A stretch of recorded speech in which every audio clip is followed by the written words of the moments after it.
Esse é o estado do Rio Grande do Norte, terra de Dorgival Dantas, Xande Avião e Tadeu Schmidt. Localizado no nordeste do Brasil, o estado faz divisa com a Paraíba e o Ceará e é banhado pelo belíssimo Oceano Atlântico.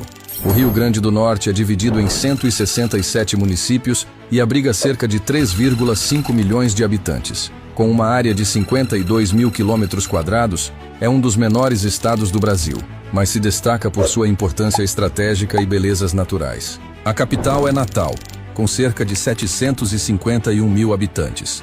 Natal é conhecida por seu clima ensolarado durante praticamente o ano todo, além das dunas, falésias e praias paradisíacas. A segunda maior cidade é Mossoró, com aproximadamente 265 mil habitantes. Um dos principais rios do estado é o rio Potengi, que cruza Natal e tem grande importância histórica e geográfica.